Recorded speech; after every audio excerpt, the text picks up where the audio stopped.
বয়স বাড়ার সঙ্গে সঙ্গে আমাদের বয়োজ্যেষ্ঠরা নাকি বাচ্চা হয়ে যান, তাই না? এই কথাটা হয়তো অনেকেই শুনেছেন।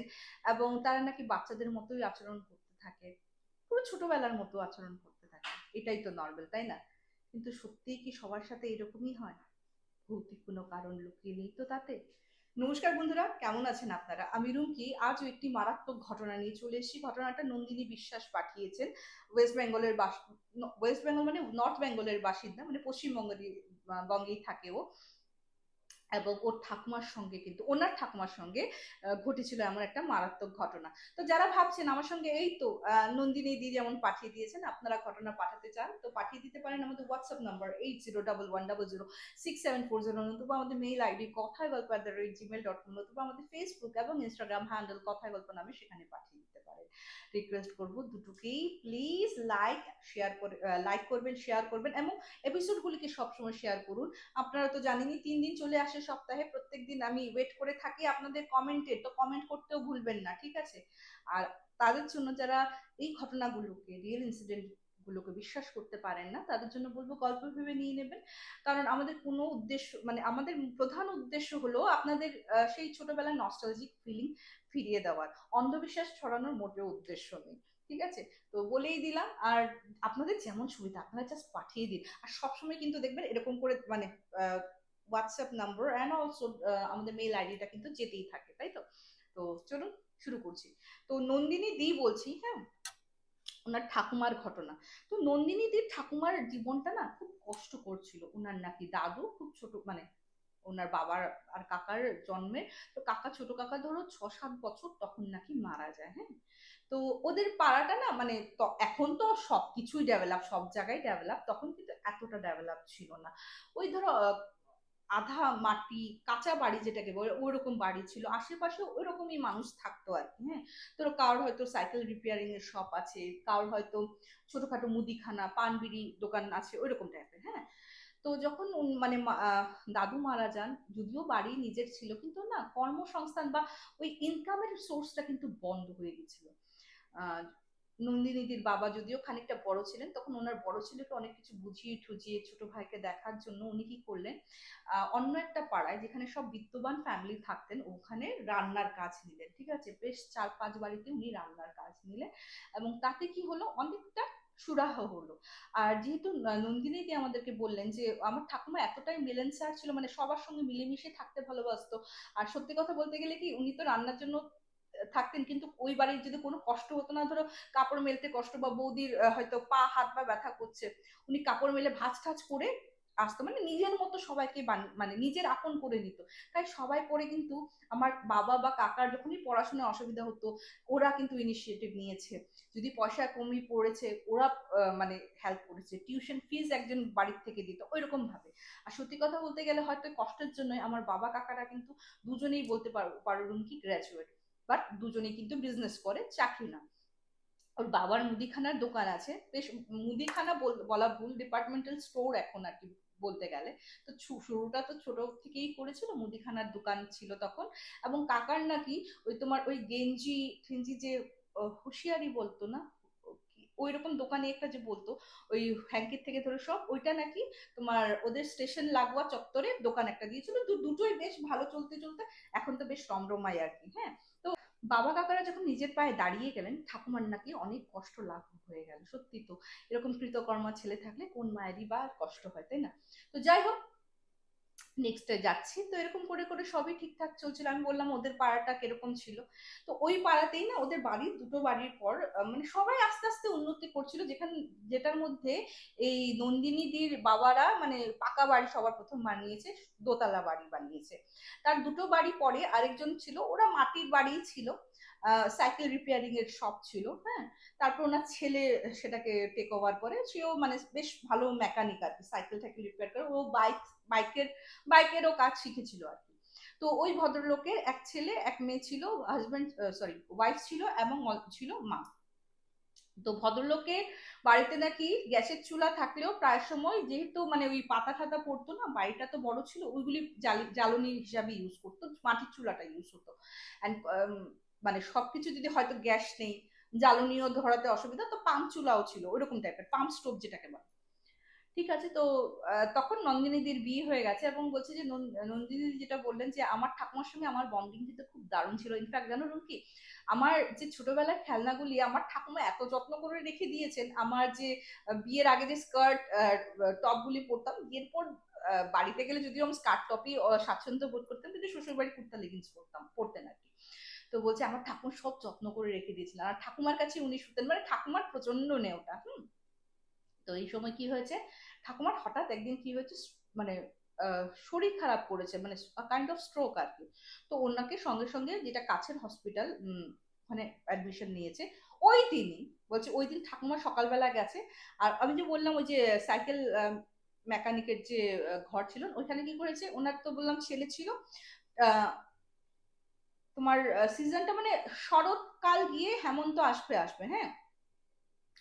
তো নাতিকে উনি তেল মাখাচ্ছেন, হ্যাঁ, উঠানে বসে বসে। আর মেয়ে, বড় মেয়ে বড় ছিল, এবং মা ওই পাম্প স্টোপে মানে পাম্প করে করে ইয়ে বসাবেন, আর মেয়ে পড়া করছিল।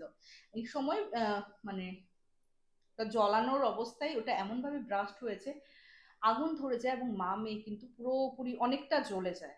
সঙ্গে সঙ্গে সেম ওই নার্সিং হোমে কিন্তু অ্যাডমিট করা হয়েছে, যেহেতু একদম কাছে ওই নার্সিং হোমই ছিল, আর দুটাই কিন্তু ইমার্জেন্সি পেশেন্ট ছিল, ঠাম্মাও ছিল এরাও ছিল, তো কাছে যেটা সেটাতেই সবাই দৌড়ায়। ওরা গেছে, যাওয়ার পর জানো তো ঠাকুমার তো মানে ক্রিটিক্যাল কন্ডিশন ছিল, বাট ওনার যখন একটু স্টেবল হয়েছে, সব ঠিকঠাক হয়েছে, কিন্তু ওই মেয়েদেরকে বাঁচাতে পারেনি। হুম। তো ঠাকুমাকে আর কথা বলা হয়নি, যেহেতু বললাম না ওই ভদ্রলোকের যে মা, ওনার সঙ্গে ঠাকুমারও খুব ভালো আর কি সাক্ষরতা ছিল, আর ওদের ফ্যামিলিতে কিছু না কিছু হলে আপ ডাউন করতো আর কি, ভালো আর কি, এক পাড়ায় এতদিন ধরে রয়েছে, বুঝতে তো পারছো, একটা ফ্যামিলি মানে একটা রিলেশনশিপের মতো হয়েছে। তো ওর ঠাম্মাকে বলেনি। তো ঠিক আছে, ঠাম্মা হসপিটালে ঠিক ছিল। আচ্ছা, যখন হসপিটালে অ্যাডমিট হয়, ঠাম্মার কিন্তু তুলসীর মালা ছিল, যেটার মধ্যে গুরুদেবের লাফার থাকে, অনেকেরই থাকে থাকে তোমরা জানো, এবং যা মাদুলি তাবিজ ছিল সব খুলে ফেলা হয়েছে। এই ঠাকুমা যখন বাড়ি ফিরে আসলেন, ঠাকুমা পুরো চেঞ্জ। কি, ঠাকুমা কিতকিত খেলছেন, ঠাকুমা ওই কুমির ডাঙা খেলছেন, ঠাকুমা ওই আমি তো বললামই নন্দিনীদির সবকিছু খেলনা যে ইয়ে করে রেখেছেন, ওই যে কি বলে, আমরা তো স্কিপিং বলতাম, ওটা দিয়ে খেলছে, হ্যাঁ। তারপর হলো খেলনা বাটি নিয়ে বসেছে, এরকম করে, মানে ওই তোমাদের হয়তো মনে আছে, আমি তো পড়েছি, এক ধরনের পাতা পাওয়া যেত না, তো ছোট ছোট, ওটা থেকে লুচি বানাতাম, লুচি ভাজা, ওইটা বালি এনে ওটাকে ভাত বানানো হচ্ছে, হ্যাঁ। তারপর শুধু তো এটা না, ইনফ্যাক্ট নন্দিনীদের মাকে বলছে, আসো না, আসো আমার সঙ্গে খেলবে, আসো তোমাদেরকে ভাত বেড়ছে, এরকম করে করে আওয়াজও করতো, যেমন বলি নন্দিনীদের পুরো ভয়েস রেকর্ডিং এ এক্স্যাক্টলি ওরকম জিনিসই কিন্তু আমার কাছে তুলে ধরেছেন, যে তোমার কেমন যায় আর কি, তোমার অ্যাকচুয়ালি কিরকম কিরকম আর কি করেছে আর কি উনি। তো এরকম করার পর যাই হোক, আস্তে আস্তে জিনিসটা আরো বাড়তে লাগলো। তো নন্দিনী বলছে, একদিন ঠাকুমার শরীর খারাপ শুনে তো আমি গেছিলাম, যার পর ঠাকুমার এই অবস্থা দেখে না আমি না প্রচন্ড মানে আমি স্পিচলেস। আর ঠাকুমাকে এরকম তুমি ভাবো, আমার স্কার্ট আমার টপ পরে বসে আছে, হ্যাঁ, আর আমাকে দেখে না খিলখিল করে হাসছে, আর বলছে, আয় আয় খেলবি আমার সঙ্গে, খেলবি আয় না, আয় আমার সঙ্গে, কেউ খেলে না রে, আয় না, আয় আমার সঙ্গে খেলনা বাটি খেলবি, আয় না ভাত দেবো, আয় না, আয় কি খাবি, লুচি খাবি, আয় না। তারপর না মানে নন্দিনী বলে কি, আমি না ধপ করে বসে পড়েছি ঠাম্মুর ওই অবস্থা দেখে। তারপর দেখলাম কিছু কিছু করে করে বাস 10 মিনিট পর খেলা শেষ, আমাকে বলছে, চল চল চল কুমির ডাঙ্গা খেলবো, কুমির ডাঙ্গা খেলবো, চল চল চল, কুমির ডাঙ্গা খেলবো বলে আমাকে হাত ধরে টানতে টানতে নিয়ে গেছে। তো অ্যাকচুয়ালি রুকি, আমার বাড়ির মতে যেহেতু স্ট্রোক হয়েছে, অ্যান্ড তুমি স্ট্রোক হলে অনেক সময় দেখবে ব্রেন মানে আমাদের ব্রেনে এফেক্ট হয়, মেমোরিতে এফেক্ট হয়, নানা রকম মানে কমপ্লিকেশন দেখা দেয়। তো ওরা ওটাই ভেবেছে যেহেতু স্ট্রোক হয়েছে, হয়তো মার স্মৃতিশক্তি বা বাচ্চাতে ফিরে গেছে, তো ভালো ডক্টর দেখাতে হবে, ভালো শহরে নিয়ে যেতে হবে, এগুলি চলছিল, হ্যাঁ। আর একদিন কি হয়েছে, সে ওই দিন নন্দিনী ঠাকুমার সঙ্গেই ঘুমিয়েছে, ওয়ারেস নন্দিনীদির মা বলেছিল যে তুই ঘুমোস না, কারণ এই অবস্থা হওয়ার পর ওনার বাবা বা কাকা একজন না একজন ঠাকুমার সঙ্গে ঘুমায়। আর একটা মজার কথা হলো, সেটা হলো বিকেল বেলা, যেমন মনে আছে হয়তো অনেকেরই মনে আছে, আমি তো চলে যেতাম, আমার তেল লাগানোর একটা খুব মানে কি বলবো প্রবণতা এখনো আছে, আমি তেল ছাড়া থাকতে পারি না। বিকেল বেলা আমার মায়ের কাছে যেতাম, তেল লাগিয়ে আমাকে না মা দুটো বেনি করে দিতেন। ঠাকুমা মানে নন্দিনীদির বাবার কাছে বায়না করেছে আমার লাল ফিতে এনে দিবি, লাল ফিতা এনে দিবি। লাল ফিতা এনে দিয়েছে, এনে দেওয়ার পর দুটো বিনুনি করেছে। বিনুনি করার পর মানে ওরকম ভাবে এরকম ওরকম যে গুটিয়ে দিত না, এরকম ফ্লাওয়ার করতো ওইরকম। তো ঠাকুমার সঙ্গে ঘুমিয়েছে নন্দিনীদি। নন্দিনীদির মা কিন্তু মানা করেছিল তুই ঘুমোস না, বাবা বা কাকাকে ঘুমোতে দে, তুই তো জানিস না। বলছে না কিচ্ছু হবে না, কি করবে। হ্যাঁ, তখন না হঠাৎ নন্দিনীদি বলছে আমি না হঠাৎ দেখি কি ঠাম্মা কাঁদছে। কাঁদতে কাঁদতে না উঠেছে। উঠার পর মানে উঠে বসে কাঁদছে। তো নন্দিনী বলছে ও ঠাম্মা কি হয়েছে। হ্যাঁ, তো কাঁদতে কাঁদতে না হ্যাঁ নন্দিনীদিকে বলছে আমার এখানে কি মজা লাগছে, আমার মা খালি আমাকে ডাকে, আমার মা খালি আমাকে ডাকে। হ্যাঁ, আমি যাবো না তো, আমি এখানে কত খেলনা বাড়ি খেলছি, আমার ঘরেও এত খেলনা ছিল না। এখানে সবাই কত আমাকে নানা রকম ভালো ভালো খাবার খাওয়ায়। হ্যাঁ, আমি আমি তো ঘরে এত ভালো ভালো খাবার খেতাম না। হ্যাঁ, আমার মা খালি ডাকে, মাকে বলে দাও না আমি যাবো না, আমি তোমাদের কাছে থাকবো। তো বলছি তোমার মা, তোমার মা তো ভগবানের কাছে আছে। বলছে কই ভগবানের কাছে, ওই যে দরজায় দাঁড়িয়ে আছে, খালি ডাকতে থাকে। আমি কান্না করলে আমাকে বকা দিয়ে চোখ বড় বড় করে বলছে আয় আমার সঙ্গে আয়, তুই এখানে থাকার না, চল আমার সঙ্গে চল। আমি যেতে চাই না, আমাকে খালি ডাকে মা। তো এই কথাটা না পরের দিন সকালবেলা বলছে মা ঠাকুমা কিন্তু এরকম এরকম কথা বলে। তখন ওনার বাবা বলছে যে হ্যাঁ মা কিন্তু মিডিল রাত্রে, বাবা কাকা দুজনেই একই করে যে মা মিডিল রাত্রে উঠে এরকম কান্নাকাটি করে আর খালি বলে যাবো না যাবো না। তো বলছে যে তখন নন্দিনী বলছে বাবা আর বেশি দেরি করো না, ঠাম্মুকে ইমিডিয়েট কোনো ভালো ডক্টর দেখাতেই হবে। তো ওই দুরান যেহেতু ওনার আমি বললাম না গুরুদেবের লকেট ছিল, তো ওদের মঠের থেকে না ইয়ারলি মানে একজন কয়েকজন মানে কি বলবো ওনারাও ভক্ত, হ্যাঁ মঠের ইয়েতে মঠের ওখানেই থাকে, ওরা টাকা কালেক্ট করতে আসে। মানে অনেকে হয় না মান্থলি একটা টাকা দেয় আর কি, একটা মানে আমাদের যেমন স্বরূপানন্দের কি হয়, আমরা যেমন উপাসনা টুপাসনা করি, একটা টাকা রাখি এবং কিছু সময় হয়ে গেলে যখন বেশি হয়ে যায় আমরা আশ্রমে গিয়ে দিয়ে আসি।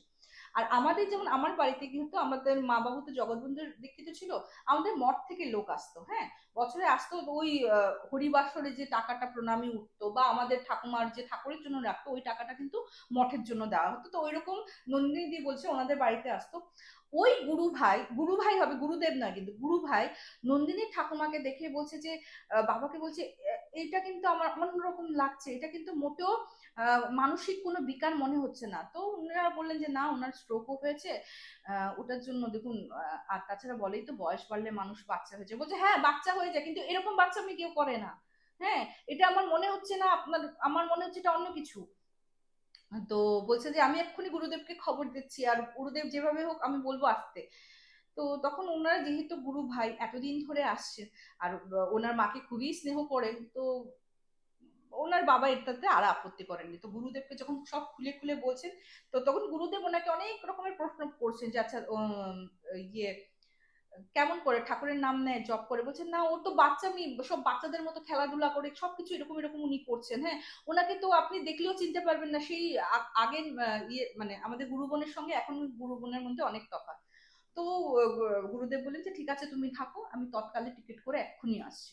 তো গুরুদেব কত মানে কি বলবো, হয়তো গুরু সত্যি যদি তারা খুব মানে মহান হন না গুরু, যারা স্থানীয় থাকেন ওনারা বোধহয় এরকম ভাবে ছুটে চলে আসেন নিজের ভক্তের উদ্দেশ্যে। তো উনি কিন্তু বেশ অনেকটাই বয়স হয়ে গেছিলেন এবং যদিও মানে ঠাকুমার যখন আর কি কি বলবো আহ, মধ্যবয়স্ক, উনি ধরো 45-46 ইয়ার্সে উনি দীক্ষা নিয়েছেন, তখন হয়তো গুরুদেবের বয়স 26-27, মানে হয় না ওরকম মানে কুল কুল গুরু যেটা হয় আর কি, মানে ওনার জেনারেশন টু জেনারেশনই তো পাস অন করে যায় ওইরকম আর কি।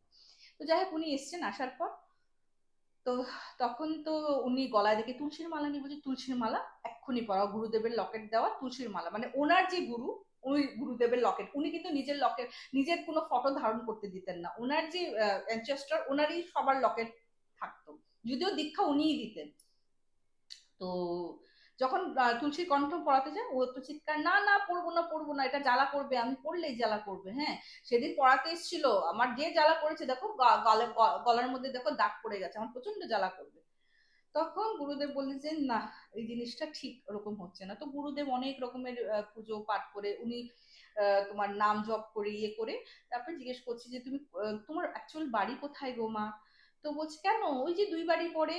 হ্যাঁ, বলছে 2 বারই পরে। তখন মানে ওরা না অবাক হয়ে গেছে, তখন 2 বারই পরে ওই মেকানিকেরই বাড়ি ছিল। হ্যাঁ, তো বলছে যে তুমি এখানে কেন এসেছো মা?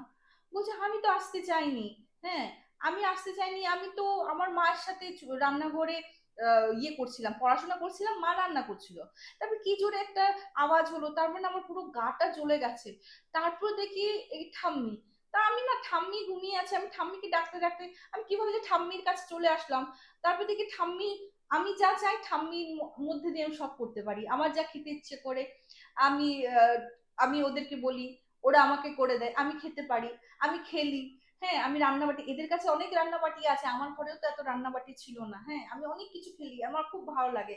জানো তো, প্রতি রাতে আমার মা বা খালি এসে এসে বলে যে তুই এখানে কেন, আমাকে খালি নিয়ে যেতে চায়। আমি তো যেতে চাই না, এখানে তো আমার কত মজা, বলো, ভারী মজা আমার। হ্যাঁ, তখন গুরুদেব ওকে বোঝায় যে দেখো তোমার মা তোমাকে ডাকছে, তোমার মা তো তোমাকে খুব মিস করছে। মানে বুঝতে পারছেন, ওনার মা কিন্তু প্রবেশ করেনি, শুধু বাচ্চার আত্মাটা প্রবেশ করে গেছে ওর ঠাম্মির ভিতরে, যেহেতু চেনা পরিচিত ছিল না। হ্যাঁ, ওর বাচ্চাটার, বললামই ওদের সঙ্গে খুব যাওয়া আসা করতো। ঠাকুমা তো জানতেনই না, মানে ঠাকুমা জানার আগে এখন অব্দিও জানেন না যে ওরা নেই। হ্যাঁ, কারণ এর আগে তো পজেস্ট, মানে উনি পজেস্ট হয়ে গেছিলেন। তো তখন অনেক বুঝিয়ে টুঝিয়ে বলে যে তুমি যাও, তোমার মা তো তোমার মাকে ছাড়া তোমার কষ্ট হয় না থাকতে।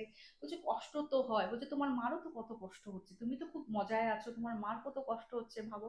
তো অনেক বুঝিয়ে বাজিয়ে, বাচ্চা তো, তো ওকে ও অ্যাগ্রি করেছে। তারপর বলেছে যে ও তো অ্যাগ্রি করেছে, কিন্তু মা আর বাচ্চার জন্য, আত্মার শান্তির জন্য আমরা এখানে একটা হাবান যজ্ঞ পুজো করবো। তো তখন ওর নন্দিনীদির বাবা বললেন আপনার যা যা দরকার গুরুদেব আমাকে বলেন, আমি সব অ্যারেঞ্জ করে দিচ্ছি। তো উনি যা যা বলেছেন অ্যারেঞ্জ করার পর ওরকম হোম যজ্ঞ হয়। এবং সঙ্গে ওই বাড়ির যে যার আর কি পত্নী এবং কন্যা বিয়োগ হয়েছে, ওনাকে, ওনার বাচ্চা ছেলেটাকে এবং মাকেও ডেকে নিয়ে আসা হলো। ওখানে ওনারাও কিন্তু ওনাদের নামে আহুতি দিয়েছেন। তারপর নাকি আর কোনো রকমের প্রবলেম হয়নি। যাগযজ্ঞ করার পর বলছে ঘরটার থেকে, মানে হয়তো বাচ্চার আত্মা ছিল, বাট তথাপিও তো নেগেটিভ এনার্জি ছিল। যখন সবকিছু মানে ভাবান যোগ্যটা হয়ে গেল না, মানে কি পুরো পুরো ইয়ারটা ক্লিয়ার হয়ে গেছে সব, মানে তখন নিজের, মানে আমি জিজ্ঞেস করবো কি, নিজেই মনে হচ্ছে যে না এখন সব ঠিক হয়ে গেছে। আর ঠাকুমা ঠিক হয়ে গেছেন, কিন্তু ঠাকুমার একটা দিকে, মানে একটা সাইড ওটা পজিশনে ছিল বলে হয়তো জানি না হয়নি, কিন্তু যখন ওই বাচ্চার আত্মাটা ছেড়ে চলে গেছে, ওনার একটা সাইড কিন্তু ব্যাকা হয়ে গেছিল, যেটা ফিজিওথেরাপি অনেকদিন লেগেছে ওনার। তো যাই হোক, তারপর যদিও কোনো রকমের প্রবলেম হয়নি। এই ছিল নন্দিনী দির পাঠানো একটা ঘটনা। কেমন লাগলো প্লিজ কমেন্ট সেকশনে কমেন্ট করতে ভুলবেন না। আর একটা রিকোয়েস্ট করবো, যারা ঘটনা পাঠান তারা যদি শোনেন একবার কমেন্ট করে দেবেন যে কেমন, আমি ঠিকঠাক প্রস্তুত করতে পেরেছি কিনা আপনাদের ঘটনা। সবার সঙ্গে শেয়ার করুন। তো চলুন আজকে এপিসোডটা আমি এখানেই শেষ করছি। খুব তাড়াতাড়ি দেখা হবে। Till then, bye bye, see you soon. নমস্কার।